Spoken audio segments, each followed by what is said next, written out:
E eis que o semeador saiu a semear. É belo, não, a maneira como Cristo se expressa. Nisto concordamos e estamos juntos. Mas a isto seriam raros até mesmo os ateus que negariam. Ao cristão cabe mais do que achar belo, embora isso seja importante. A ele cabe entender em seu coração aquilo que de fato o semeador saiu a semear. Portanto, fique comigo nesse vídeo e vai entender como um dos mandamentos implícitos de Cristo, desde o princípio, foi a sabedoria, e como ele nos contou isso através da gloriosa parábola do semeador. Seja bem-vindo ao Verbo Sagrado, à homenagem do nome de Deus. Eu me chamo Nicolas Vernetti e sou um perseguidor da sabedoria do Mestre, e tal sabedoria me fez saber que, obtendo-a, era meu dever transmiti-la a você, para que juntos fôssemos mais sábios. Afinal, nada se faz para ficar oculto, mas para ser descoberto. Se você gostar desse vídeo e achar que convém o seu entendimento, peço que deixe seu like e seu comentário. E se acha que estou fazendo, com minha companheira, um bom trabalho, nos dê isso em troca. Se inscreva no canal e ative o sininho. Assim, creio eu, nos ajudamos mutuamente.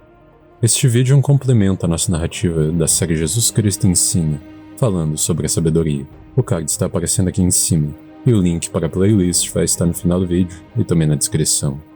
Mas, como dizíamos no início, eis que o semeador saiu a semear. Eis uma das únicas parábolas de Cristo que ele próprio explicou, mas, de algum modo, apenas seus discípulos mais atentos conseguiram entender sua explicação. Então, nesse vídeo, além de explicar a parábola, temos de nos atentar também ao simbolismo na própria explicação dada por Cristo. E comecemos pelo contexto. Jesus está começando o seu ministério. As pessoas já começam a respeitá-lo e a recear dele.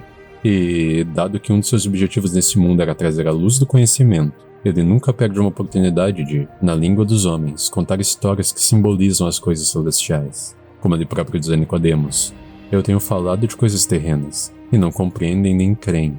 Como creriam e entenderiam se eu falasse das coisas celestiais? O card para este vídeo está aparecendo aqui em cima.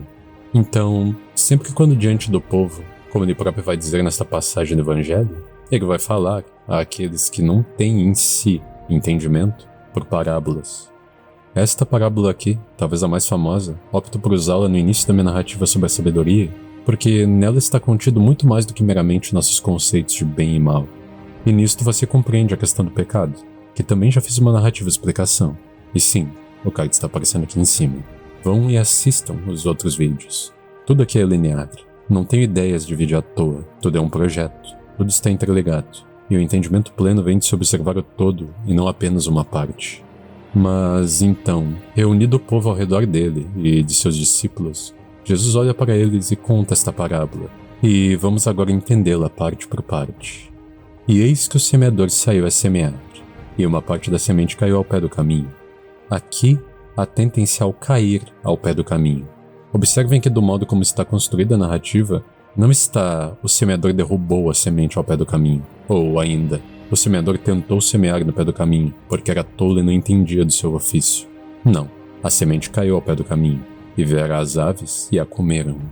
Mas o semeador prosseguiu levando suas sementes, e outra parte delas caiu em pedregais, isto é, em terreno arenoso, duro, e logo nasceu, cresceu rápido, justamente por não ter terra funda, mas vindo o sol, que a alimentaria, ela, não tendo raiz, queimou-se com sua luz e ficou seca. Vamos interpretar isso antes de prosseguir. Não nos atentemos agora ao semeador. Ele está fazendo seu trabalho. As sementes caem de sua mão porque é de sua natureza cair. Do mesmo modo como tu, se estiver com tuas mãos cheias de grãos de arroz e começar a se mover, as que estiverem mais afastadas do centro cairão contra essa vontade. Veja que a falha não é de suas mãos por serem muito pequenas, nem de sua vontade de levar todos os grãos, pois afinal os grãos são os seus e você quer mantê-los consigo. Mas nem sua vontade soberana sobre os grãos pode transgredir a vontade deles que caem.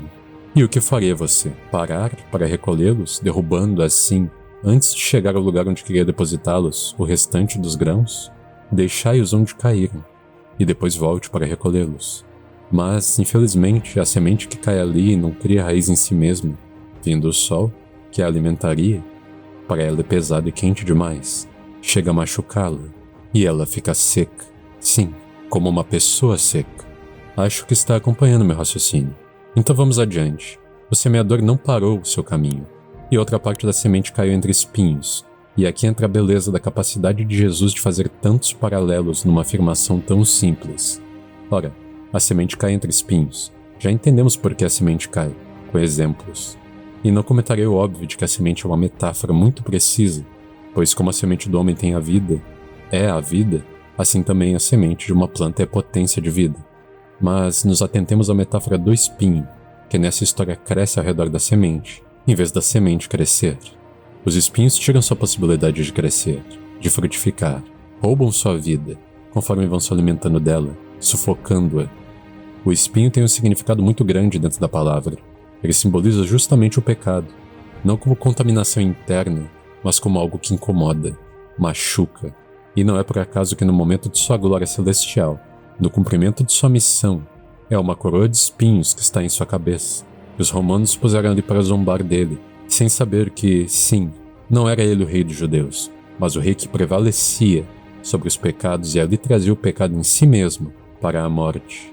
Não era ele o rei dos espinhos porque os criava, mas porque os punha sobre si mesmo e reinava sobre eles também, em sua paixão, para matá-los. Mas então conclui-se a parábola, e a outra parte, a parte que ficou consigo até o destino, caiu onde devia, em boa terra, e por isso deu fruto. Um único grão produziu 100, outro 60 e outro 30. Porque, como ele vai dizer mais adiante em outra parábola, o reino dos céus é semelhante ao grão de mostarda. Não importa o seu tamanho, pode ser a menor semente, mas caindo em boa terra, torna-se a maior das árvores, dá muitos frutos, e fica tão grande que as aves dos céus, sim, diferente das aves mencionadas que comeram a semente ao pé do caminho, vêm voar e repousar em seus ramos. Então, meus amigos, a resposta já está aqui, mas não as perguntas. Os discípulos o questionam: por que falas a eles por parábolas? E Jesus olha para eles e responde: porque a vós é dado conhecer os mistérios do reino dos céus, mas a eles não é dado. O que ele quis dizer com isso? Que os discípulos são especiais? Que ele não quer compartilhar com o restante a sabedoria? Não, mas é que os discípulos têm sabedoria para entender, e os outros ali ao redor, não. Então, de nada adiantaria ele explicar a sabedoria para o que não é sábio, porque sábio não é somente aquele que sabe, mas que procura saber. E eles não procuram. O coração deles é duro. Fecham os olhos para não ver, os ouvidos para não ouvir. E então ele resolve explicar melhor. E diz: escutai, pois, a parábola do semeador. E cá está uma questão desapercebida. A parábola do semeador começa aqui. A parábola anterior, que fez os discípulos levantarem essa questão, não é nomeada. Como muitas, ele a estava contando. Já tinha até concluído. Quem tiver ouvidos para ouvir, ouça. Então ele conta outra parábola. Esta, a do semeador. Porque esta fala sobre o semeador. A outra fala sobre a semente e seu destino. Na outra, se está falando sobre o pecado e suas consequências. Nesta aqui, fala-se sobre o semeador, que de fato oferece sabedoria através da palavra e da natureza. Mas os homens, tendo já caído em lugares diversos, não compreendem. Não é que não escutem. Fica claro que ele fala daqueles que não compreendem. Ouvindo alguém a palavra do reino e não a entendendo, vem o maligno e a tira de seu coração. Por isso é que caiu ao pé do caminho. Este ouviu, não entendeu e fora devorado por sua própria ignorância. Já os secos, aqueles que se ofendem e se afastam da palavra, foram os que a ouviram, receberam com alegria, mas não a entendendo, olharam para o sol, que deveria lhes fazer crescer, e queimaram, ficaram secos, infrutíferos, porque nunca tiveram raiz em si mesmos, isto é, sabedoria para entender a verdade. A verdade os ofende, a luz os machuca. E quanto aos que foram sufocados pelos espinhos, esses também ouviram a palavra, e estiveram perto de entendê-la, mas os pecados do mundo seduziram e afastaram a sabedoria para longe, e se tornaram infrutíferos. Mas aquele que ouviu e compreendeu a palavra, este deu fruto, e produziu obras para além de si mesmo. Fez férteis também os outros com sua sabedoria, pois nele está a palavra. Ele não meramente leu ou ouviu, não meramente aceitou, mas compreendeu, não se ofendeu, não se deixou seduzir.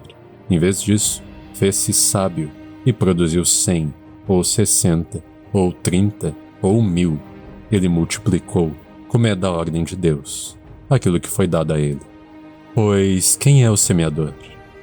É tanto aquele que carregou as sementes pelo caminho até seu destino vendo-as cair, como aquele que veio depois para juntá-las e semear novamente a palavra em seus corações. E isto é um reflexo da própria história contada na Bíblia. Do Gênesis até a ressurreição, até o Apocalipse, o semeador, meus irmãos, foi aquele que semeou o homem, que tentou ajuntar, recolher o homem do solo infértil, dando a ele a palavra. E não bastando isso, veio até as sementes caídas para tentar semeá-las de novo, através de sua sabedoria. E aqueles que ouviram e entenderam, esses raros, foram eles que produziram 30, 60, 100. A questão aqui é, será você um deles? Cristo, não eu, ensina que ouvir a palavra, ter ela consigo, não é o suficiente. O maligno ainda pode tirá-la do seu coração. Você mesmo pode se confundir e, não entendendo, se ofender e ser queimado pelo sol, que é também o semeador, e ficar seco, e ainda pode deixar os espinhos crescerem ao seu redor e ser sufocado por eles. Porque Deus não é um tirano que vai e semeia propositalmente em solo infértil sua palavra, para depois condenar os que não fizeram frutos dela. Não está determinado de antemão o seu destino na ignorância, pois o destino verdadeiro era a boa terra, e até hoje ele está tentando te recolher e te levar para lá. Então escutai, vós, pois, não a parábola do semeador, mas a voz do semeador, do bom pastor, e sejais sábios para entendê-la, para que assim possam frutificar. Esta, irmãos, é a primeira parte da explicação acerca da sabedoria proposta por Cristo, e no próximo estarei falando sobre as outras parábolas contadas. Se não quiser perder, se inscrevam e ativem o sininho. E se gostarem dessa explicação, deixem aqui seu like e seu comentário. Se me acompanhou até aqui, te sou grato. E que a paz do Senhor esteja com você.